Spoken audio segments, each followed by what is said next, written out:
जय हिंद, वंदे मातरम। स्वागत है आप सभी साथियों का गेंजेट लर्निंग गुरुजी प्लेटफॉर्म में। तो दोस्तों, आप लोग साथियों कैसे हैं? आप लोग अच्छे होंगे और अपनी पढ़ाई जो है अच्छे तरीका से कर रहे होंगे। तो यहाँ पे डेली हम लोग बिहार एसएससी से रिलेटेड लगातार प्रैक्टिस प्रश्नों को कर रहे हैं। जो एग्जाम में आने वाले प्रश्न है उसी को हम लोग ध्यान में रखकर प्रश्नों को कर रहे हैं। तो बहुत सारे इंपॉर्टेंट प्रश्न आप लोगों को इस क्लास में देखने को मिलते हैं, समझने को भी मिलते हैं। तो आप लोग इस चैनल से जुड़िए और जितना हो सके आप लोग इसे शेयर जरूर कर दीजिएगा, ठीक है। तो आइए स्टार्ट करते हैं। प्रश्न पहला, यहां पे देख सकते हैं साथियों की साधारणतः प्रयोग में आने वाले जो वस्त्र है, यहाँ पे आने वाले जो है ये धोवन सोडा क्या है, ठीक है। मतलब धोने वाला सोडा का रासायनिक नाम क्या है, ये साधारणतः पूछा जा रहा है। तो हम लोग यहाँ पे बी ऑप्शन को बिल्कुल सही करेंगे, सोडियम कार्बोनेट। धोने वाला सोडा का रासायनिक नाम क्या है? Sodium carbonate. इसका अगर रासायनिक सूत्र की बात करें तो इसका रासायनिक सूत्र जो होता है Na2CO3 होता है। धोने वाला सोडे का रासायनिक सूत्र Na2CO3 होता है और इसे सोडियम कार्बोनेट के नाम से जानते हैं, ठीक है। यहाँ पे जो आता है खाने वाला सोडा होता है, एक खाने वाला सोडा होता है जिसका रासायनिक नाम सोडियम बाइकार्बोनेट होता है और इसका रासायनिक सूत्र की बात करें तो NaHCO3 होगा। क्लियर हो गया आप लोगों को, ठीक है। सोडियम क्लोराइड जो होता है कितना होता है? NaCl इसका रासायनिक सूत्र होता है और मैग्नीशियम क्लोराइड MgCl2 होता है, ठीक है। तो इसे ध्यान में जरूर रखिएगा। प्रश्न आते हैं हम लोग दूसरे नंबर पे। यहां पे जो दूसरा नंबर प्रश्न करेगी, पानी का टैंक साफ करने के लिए सफाई कर्मचारी एक सफेद पदार्थ का प्रयोग करता है। पदार्थ में क्लोरीन की तेज गंध होती है, वह पदार्थ का क्या नाम है? बहुत सुंदर सा प्रश्न है। तो उस पदार्थ का नाम हो जाएगा ब्लीचिंग पाउडर। ए विकल्प यहाँ पे बिल्कुल सही होगा, ठीक है। नेक्स्ट प्रश्न देखिए, यहाँ पे जो तीसरा नंबर प्रश्न है, यहाँ पे जो थर्ड नंबर प्रश्न करे कि एक व्यक्ति केक पकाता है। एक व्यक्ति केक पकाता है, केक छोटे आकार का एवं सख्त बनता है। वह कौन सा संगठक डालना भूल गया जिसके कारण केक फूलता एवं हल्का बनता? बहुत अच्छा सा प्रश्न है ये। तो बेकिंग पाउडर जो है उसमें डालना भूल गया था वह जो व्यक्ति था, इसीलिए केक जो है न फूलता एवं हल्का बनता, ठीक है। तो यहाँ पे बी ऑप्शन राइट हो रहा है। नेक्स्ट प्रश्न देखिए चौथा, यहाँ पे देख सकते हैं जो चौथा प्रश्न है कि एक श्वेत रासायनिक यौगिक पदार्थ पानी की पर्याप्त मात्रा मिलाने पर सख्त हो जाता है। यह शल्य चिकित्सा एवं टूटी हड्डियों को जोड़ने में उपयोगी है। उस पदार्थ का क्या नाम है? तो उस पदार्थ का नाम प्लास्टर ऑफ पेरिस होता है, CuSO4 हाफ H2O, ठीक है। तो ये जो है प्लास्टर ऑफ पेरिस का रासायनिक सूत्र होता है। नेक्स्ट प्रश्न देखिए, यहाँ पे जो 5 नंबर प्रश्न है, यहाँ पे जो दोस्तों साथियों 5 नंबर जो प्रश्न करे कि गैल्वेनाइजेशन निम्नलिखित का प्रक्रम है। तो गैल्वेनाइजेशन जो है लिंक लोहे पर जिंक का आलेप चढ़ाना, मतलब उस पर परत चढ़ाना, ये जो है गैल्वेनाइजेशन उसी को बोला जाता है। तो राइट आंसर यहाँ पे जो बी है ये सही हो रहा है। नेक्स्ट प्रश्न देखिए 6 नंबर प्रश्न करें कि चीनी यात्री हेनसोंग ने निम्नलिखित के शासनकाल में भारत दौरा किया था। तो हर्षवर्धन के शासनकाल में जो चीनी यात्री हेनसोंग था ये जो है ये हर्षवर्धन के शासनकाल में भारत का दौरा किया। नेक्स्ट प्रश्न देखिए 7 नंबर प्रश्न है कि हड़प्पा की सभ्यता निम्नलिखित युग से संबंधित है। या हड़प्पा की सभ्यता को कौन सी सभ्यता के नाम से जानते हैं? तो कांस्य युगीन सभ्यता के नाम से जानते हैं। ए ऑप्शन यहाँ पे राइट हो रहा है, ठीक है दोस्तों। आते हैं प्रश्न 8 नंबर पे। यहाँ पे जो 8 नंबर प्रश्न करें, निम्नलिखित में से क्या सुमेलित है? एलोरा साका, महाबलीपुरम राष्ट्रकूट, मीनाक्षी मंदिर पोलो और खजुराहो चंदेल। बोला गया क्या सुमेलित है?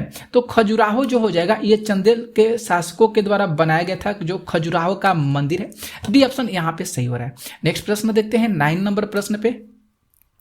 9 जो प्रश्न करे कि गृह शासन आंदोलन जो है निम्नलिखित ने प्रारंभ किया था। गृह शासन आंदोलन को किसने प्रारंभ किया था? तो बाल गंगाधर तिलक के द्वारा जो है गृह शासन आंदोलन को शुरू किया गया था। नेक्स्ट प्रश्न देखिए, यहाँ पे जो 10 नंबर प्रश्न है, 10 जो प्रश्न है यहाँ पे 10 नंबर की, भारत में डेल्टा बनाने वाली नदियां कौन सी है? तो भारत में डेल्टा जो बनाने वाली नदी है वह है कावेरी, इसके बाद गंगा और महानदी। ये तीनों जो नदियां हैं जो भारत में क्या करती है? डेल्टा बनाती है। तो सी ऑप्शन यहाँ पे सही हो रहे हैं। 11 प्रश्न देखिए, 11 जो प्रश्न है कि रेशा फसलें निम्नलिखित में से कौन सी है? तो रेशा फसलें जो इसमें से है कपास हो जाएगा, इसके बाद जो सन होगा, सन और जूट, ये तीनों जो हो जाएंगे ये रेशा फसलें हैं। ठीक है, तो यहाँ पे सी ऑप्शन सही होंगे। नेक्स्ट प्रश्न देखिए दोस्तों, यहाँ पे जो 12 प्रश्न करे कि पवन वेग निम्नलिखित से संबंधित है। जो पवन वेग है किससे रिलेटेड है? तो पवन वेग जो है दाब प्रवणता से रिलेटेड है। किससे रिलेटेड है? तो दाब प्रवणता से रिलेटेड है। नेक्स्ट प्रश्न देखिए, यहाँ पे जो 13 प्रश्न है कि मानव शरीर में रक्तचाप निम्नलिखित द्वारा नियंत्रित होता है। तो एड्रिनल जो ग्लैंड होता है, जिसको एड्रिनल ग्रंथि के नाम से जानते हैं, जो मानव शरीर के रक्तचाप को नियंत्रित करता है। ए ऑप्शन यहाँ पे सही हो रहे हैं। नेक्स्ट प्रश्न देखिए 14, यहाँ पे जो 14 प्रश्न साथियों का रहा है कि निम्नलिखित में से किसका तात्पर्य घाटा वित्तीयन से है।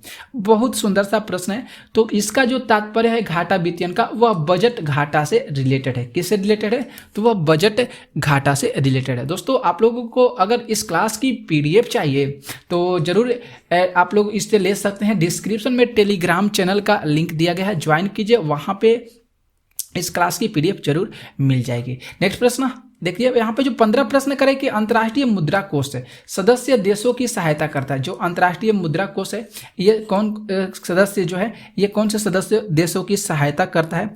तो बात करें तो देखते हैं, यहाँ पे थोड़ा सा अच्छे से देख लेते हैं। ए विकल्प में कह रहा है कि उनके भुगतान संतुलन में उनकी लघु असामान्य अवस्था अवधि के दौरान, ये बिल्कुल सही है। उनके भुगतान संतुलन में उनका दीर्घ, ये भी सही है। आर्थिक और मौद्रिक मामलों में उनको परामर्श देकर, ये भी सही है। तो डी ऑप्शन यहाँ पे दोस्तों हम लोग इसको सही करेंगे। ठीक है, नेक्स्ट प्रश्न कर रहे हैं यहाँ पे कि सार्वजनिक हित याचिका की संकल्पना की शुरुआत कहाँ हुई थी? तो ये इसकी जो शुरुआत हुई थी यूएसए में हुआ था। सार्वजनिक हित याचिका की संकल्पना जो है इसकी शुरुआत यूएसए में हुआ था। नेक्स्ट प्रश्न यहाँ पे देखते हैं 17 नंबर प्रश्न। 17 प्रश्न है कि निम्नलिखित में से कौन सा नृत्य केवल अकेले किया जाता है? यह जो भारतनाट्यम जो है ये नृत्य है, यह केवल अकेले किया जाता है। ठीक है, तो ए ऑप्शन हम लोग यहाँ पे इसको सही करेंगे। नेक्स्ट देखते हैं प्रश्न 18, बहुत अच्छा सा प्रश्न है 18 कि तेलंगाना बनने के बाद यह भारत में राज्यों और संघ देशों की संख्या कब मतलब कितना संख्या इसका कितना था? तो उस समय 29 राज्य था और 7 संघ जो केंद्र शासित प्रदेश थे 7 ये थे। तो बी ऑप्शन जरूर आप लोग इसको याद कीजिएगा। 19 प्रश्न देखिए कह रहा है कि पंचशील का सिद्धांत निम्नलिखित में से क्या नहीं है? तो पंचशील का जो सिद्धांत इसमें से ये तो है शांतिपूर्ण सह अस्तित्व, ये सही है। एक दूसरे की भूभागीय अखंडता और सार्वभौमिकत्व का परस्पर समान, ये भी है। और विषहर के रूप में प्रयोग किया जाता है, ये भी है। लेकिन गुट निरपेक्षता जो हो जाएगा ये पंचशील के सिद्धांत को नहीं दर्शाता है, इसीलिए यहाँ पे राइट आंसर ए सही हो रहा है। नेक्स्ट प्रश्न देखते हैं। नेक्स्ट प्रश्न है कि कंप्यूटर में वायरस का संबंध किससे है? तो कंप्यूटर में जो वायरस का जो संबंध है वह प्रोग्राम से रिलेटेड है। किससे रिलेटेड है? तो वह प्रोग्राम से रिलेटेड है। ठीक है दोस्तों, नेक्स्ट प्रश्न देखिए, यहाँ पे जो 21 प्रश्न है कि अनुकरण एक प्रक्रिया है जिसमें वास्तविक भौतिक सिस्टम के सादृश्य क्रियाएं उत्पन्न करने के लिए कंप्यूटर सिस्टम और प्रोग्राम का प्रयोग किया जाता है। ये जो है सी ऑप्शन राइट हो रहा है, सही हो रहा है। अनुकरण एक प्रक्रिया है जिसमें वास्तविक भौतिक सिस्टम के जो सादृश्य क्रियाएं होती है, जो दिखाई देती है, उसको कंप्यूटर सिस्टम और प्रोग्राम का प्रयोग किया जाता है उसमें। ठीक है, नेक्स्ट प्रश्न यहाँ पे जो 22 प्रश्न है कि निम्नलिखित में से बिहार का सबसे छोटा जिला कौन सा है? तो सबसे छोटा जिला शिवहर हो जाएगा। बिहार का सबसे छोटा जिला कौन सा है? तो शिवहर हो जाएगा।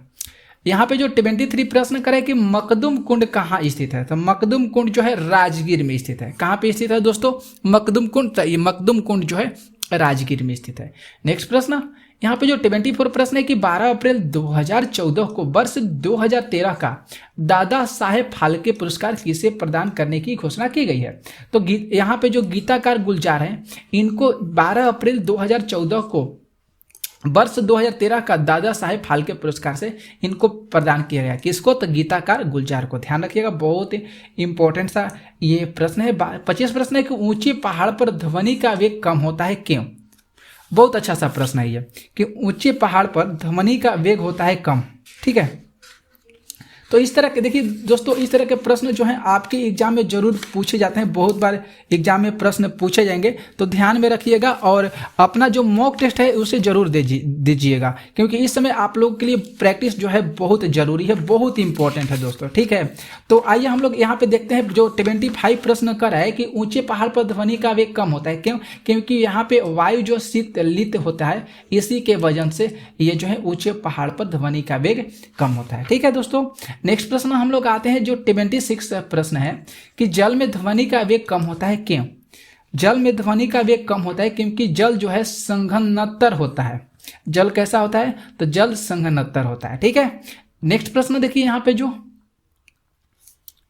27 प्रश्न करे कि एक खुली नली में आवृत्ति जो है यहाँ पे n है, एक खुली नली में आवृत्ति n है, यदि एक किनारे को बंद कर दिया जाए तो आवृत्ति हो जाएगी, तो उसकी जो आवृत्ति है n/2 हो जाएगी। कि आवृत्ति कितना होगा? तो n/2 हो जाएगा। नेक्स्ट प्रश्न यहाँ पे जो 28 प्रश्न है कि एक प्रतिध्वनि तब तक नहीं सुनी जा सकती है जब तक कि परावर्तक पर्याप्त दूरी नहीं हो। क्यों ऐसा होगा? इसलिए ऐसा होगा क्योंकि वहां पे जो परावर्तित ध्वनि की तीव्रता में क्या होगा? ह्रास देखने को मिलेगा। क्या हो जाएगा? उस जो परावर्तित ध्वनि की तीव्रता है उसमें ह्रास होती है। 29 प्रश्नों को अगर ध्यान से देखें तो कह रहे हैं कि एक बिंब पर एक फोकस दूरी वाला एक उत्तल लेंस से बना हुआ प्रतिबिंब के बीच की दूरी हमेशा क्या होता है? बहुत अच्छा सा प्रश्न है। तो इसके बीच की जो दूरी होता है 4f अथवा उससे अधिक होता है। क्या होता है? 4f अथवा उससे अधिक होता है। नेक्स्ट प्रश्न देखिए, यहाँ पे जो 30 प्रश्न करे कि यदि 1 न्यूटन, यहाँ पे कर लीजिएगा 1 न्यूटन, ठीक है, का एक बल 500 ग्राम द्रव्यमान पर कार्य करता है तो उसका त्वरण कितना होगा? बहुत अच्छा सा ये प्रश्न है, बहुत इंपॉर्टेंट सा ये प्रश्न है दोस्तों। तो यहाँ पे अगर हम बात करें तो 2 मीटर प्रति सेकेंड स्क्वायर होगा। कैसे होगा? तो आइए आप लोगों को हम इसका सोल्व करके बता देते हैं। F बराबर फॉर्मूला होता है ma होता है, ठीक है, बल बराबर द्रव्यमान गुणा त्वरण होता है। यहाँ पे सारे चीज दिया गया है, त्वरण निकालना है, तो F बराबर हो जाएगा F/m हो जाएगा। क्लियर हो गया? F का मान यहाँ पे 10 दिया गया है। ठीक है दोस्तों, यहाँ पे माफ कीजिए ग्राम दिया है ना, तो इसको अगर हम चेंज करते हैं किलोग्राम में, तो ग्राम है तो 1000 से हम लोग भाग करेंगे, ग्राम है ना, तो यहाँ पे 1000 से भाग करिएगा तो ये हो जाएगा 5 दूनी के 10 हो जाएगा। ठीक है दोस्तों, तो इसी तरह आप लोग जो है इसको अच्छे तरीका से सोल्व कर सकते हैं। तो 2 मीटर प्रति सेकेंड स्क्वायर जो है ये इसका सही आंसर हो जाएगा। ठीक है, तो आप लोग इसे सही कर लीजिएगा। इस फॉर्मूला पर अगर आप लोग अप्लाई करिएगा तो आप लोग सही आंसर ला सकते हैं त्वरण निकालने के लिए। 31 प्रश्न करें कि एक छाया की उत्पत्ति यह प्रमाणित करती है कि एक छाया की उत्पत्ति जो है यह प्रमाणित करती है कि प्रकाश जो है एक सरल रेखा में गमन करती है। प्रकाश जो है एक सरल रेखा में गमन करता है। नेक्स्ट प्रश्न देखिए, 32 प्रश्न है कि निम्नलिखित में से एकमात्र अदिश राशि कौन सी है? तो अगर अदिश राशि की बात कर दिया दोस्तों, तो इसमें से जो अदिश राशि द्रव्यमान जो हो जाएगा m, ये जो है अदिश राशि है। कौन सी राशि हो जाएगा? तो ये जो है अदिश राशि है। नेक्स्ट प्रश्न देखिए, यहाँ पे 33 प्रश्न करें कि 10 डाइन एवं 5 डाइन के 2 बलों का परिणामी कभी बराबर नहीं हो सकता है। बहुत अच्छा सा ये प्रश्न है। तो यहाँ पे परिणामी बल की बात किया है, तो अगर अधिकतम परिणामी बल की बात करें, देख लीजिएगा, अगर यहाँ पे समझा देते हैं आप लोगों को, अधिकतम अगर परिणामी बल की बात करें तो अधिकतम की बात करेगा तो दोनों बल को आप ऐड कर दीजिएगा तो 15 हो जाएगा। ठीक है, 15 न्यूटन हो जाएगा। अगर निम्नतम परिणामी बल की बात करेगा, निम्नतम परिणामी बल की, तो इसमें आप घटा दीजिएगा तो 5 न्यूटन हो जाएगा। तो यहाँ पे कभी बराबर नहीं हो सकता है। तो ठीक है, तो यहाँ पे अगर 9 नंबर जो प्रश्न है इसका आंसर ए होगा, 4 डाइन के बराबर हो सकता है। किसके बराबर? 4 डाइन के बराबर होगा। जितना भी परिणामी दोनों बल का परिणामी बल होगा वही 15 और 5 के बीच का ही होगा, मतलब 15 और 5 के ही बीच का हो सकता है। ठीक है, परिणामी बल कोई हो सकता है, तो 5 हो सकता है, 10 हो सकता है, 14 हो सकता है, लेकिन 4 डाइन जो है ये नहीं हो सकता है, नहीं पूछा गया। समझ में आ गया आप लोगों को? यहाँ पे जो 34 प्रश्न है कि एक रेडियो की वॉल्यूम को बढ़ाने पर, एक रेडियो की वॉल्यूम को बढ़ाने पर तीव्रता एवं पिच दोनों बढ़ते हैं। तीव्रता एवं पिच क्या करते हैं? दोनों बढ़ते हैं। 35 प्रश्न देखिए, कह रहा है कि 2 प्रकाश के स्रोत व्यतिकरण उत्पन्न नहीं कर सकते हैं। क्यों उत्पन्न नहीं कर सकते हैं? इसलिए दोस्तों उत्पन्न नहीं कर सकते हैं क्योंकि उनके काला संबंध नियत नहीं होता है, उनके काला संबंध नियत नहीं होता। ए ऑप्शन यहाँ पे सही हो रहा है। 36 प्रश्न देखिए, कह रहा है कि एक आवर्धक लेंस एवं साधारण सूक्ष्मदर्शी उत्पन्न करता है। तो जो आवर्धक लेंस होता है वह आवर्धित और आभासी प्रतिबिंब को क्या करता है? उत्पन्न करता है। नेक्स्ट प्रश्न देखिए, यहाँ पे जो 37 प्रश्न है, एक खगोलीय दूरबीन, यहाँ पे दूरबीन होना चाहिए, कि आवर्धन क्षमता को बढ़ाई जा सकती है। तो खगोलीय दूरबीन की जो आवर्धन क्षमता को है, नेत्रिका की फोकस दूरी को जब हम लोग बढ़ाएंगे तब उसको आवर्धन क्षमता को बढ़ा सकते हैं। तो आज की क्लास में हम लोग 37 तक ही प्रश्न किए। कैसा लगा आप लोगों को क्लास जरूर कमेंट करके बताइएगा। जितना हो सके आप लोग इस वीडियो को शेयर जरूर कर दीजिएगा। मिलते हैं नेक्स्ट वीडियो में ऐसे ही महत्वपूर्ण प्रश्नों के साथ। तब तक के लिए जय हिंद, जय भारत। ओके।